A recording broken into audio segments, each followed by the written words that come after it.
I'm Judy Shaw for NYSE Floor Talk. Joining me today is Sharon Price John. She is President and CEO at Build-A-Bear. Sharon, always wonderful to have you here. Thanks for joining me today. Thanks, Judy. You know I love being here on the stock exchange floor. And I love having you. Love having you. Yeah. So now talk to me about your Q4 earnings, how it compares to previous quarters, and what can we expect for 2023? Yeah, so Q4 was very strong for us. We were very excited about it. We saw some continued momentum.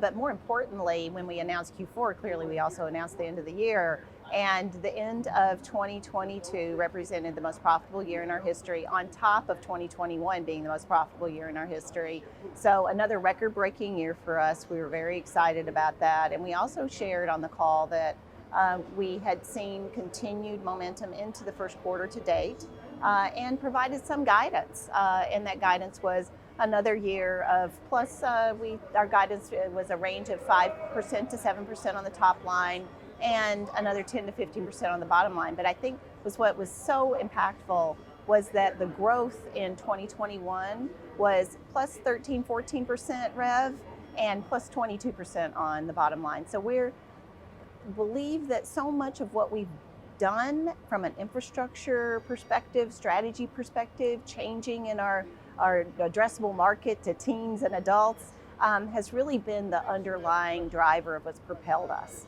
It's a strategy, structural infrastructure change, not just this post-COVID bounce that a lot of people are talking about. Yeah. So talk to me about how you're establishing yourself as a multi-generational company. Yeah, so we did just celebrate our 25th anniversary last year, and that means that we've sold like 225 million bears at this point, and each one of those bears is a story. So we're really storytellers at heart. And each one of those bears also represents someone in a point in time, a memorable moment, something they've done with a family. Maybe they did it as a kid and they're now grown up and they want to bring their kids back. So that can be a real flywheel for companies that are originally children's-based companies. And we started focusing on that mostly because we knew we needed to participate in the digital economy. We wanted to build out that entire website and make that a robust part of who we are without cannibalizing our store business and without sacrificing that really important experience that creates the equity that we then get to monetize in different revenue streams. A part of that was finding really cool licenses, collectibles licenses, affinity licenses, and building out our gifting business.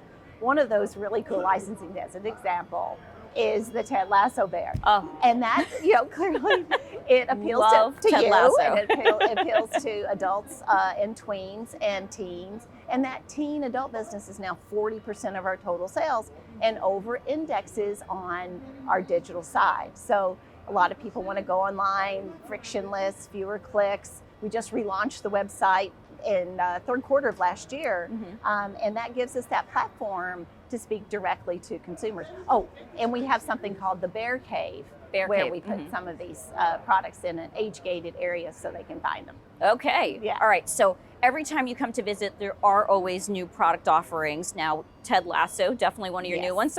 And you have some other friends here. Well, as I think you know, holidays are very important, particularly on the kids' side of what we do at Build-A-Bear, and coming in to Build-A-Bear during Valentine's and the Christmas holiday and also Easter, just a part of a family tradition. And we did see a shift last year to more traffic and increased families coming into our locations, even coming into malls, where I think people in a post-COVID environment want to get back together, do things as a family, have that tradition, make those memories. And our collection of rabbits is always favored. This is Paulette. And our spring green frog has been incredibly popular. And he's become popular because of social media. This little guy is a TikTok darling. Really? Yes, and our tween consumers are seeking him out in all forms and colors. Hard to get your hands on a green frog these days. Okay. Well, we'll make sure he goes home with you. I know. I have to keep an eye on him. So let's switch gears for a second. So not only are you CEO at Build-A-Bear, but you are also now an author. And you have your book, which was recently released, Stories and Heart, Unlock the Power of Personal Stories to Create a Life You Love. I read the book and I absolutely love it, and it was very, very inspiring to me. So what actually inspired you to write a book? Well, when I was approached by Forbes to write the book, I believe that the impetus was for me to write something pretty traditional, business book, maybe the turnaround of Build-A-Bear. But when we started to explore where the white space was and what was going on, because this was right as COVID was starting to hit, and I wrote it during COVID. Mm-hmm. It's like, what would be helpful after we get on the other side of this, believing that we would, of course. Right. And I thought that sharing some stories in different parts of my life, all the way back to childhood, of lessons that I learned and some of the challenges and the way you think about challenges and the narrative you weave around those stories and experiences of your life really ultimately lead toward what happens in your life. Mm-hmm. And so much of the good and bad or opportunities or challenges and the way you look at that is a reflection of your mindset.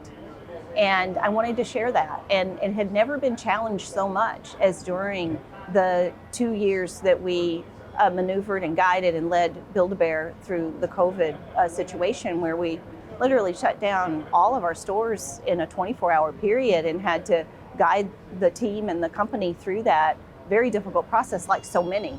But what you really have to embrace is that it's all a journey.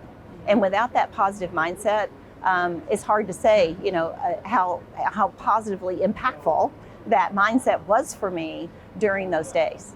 And to work with such a great team and stay incredibly focused on what we call bear-lieving Mm-hmm. and the future of the company. And I believe that had a big impact on our ability to pop out and ultimately have the most profitable year in our history at that point in 2021. So I appreciate you bringing up the book. Loved it. So tell me one last thing. Are you still climbing trees? Oh, if I ever, you know what? I have been known to do that. Maybe not as big of a tree as outlined as a Mm-hmm. metaphor for challenge in the Mhm. first chapter, but I still like to climb things. Well, Sharon, always wonderful to have you on Floor Talk. Thanks so much for joining me today. Thank you, Judy.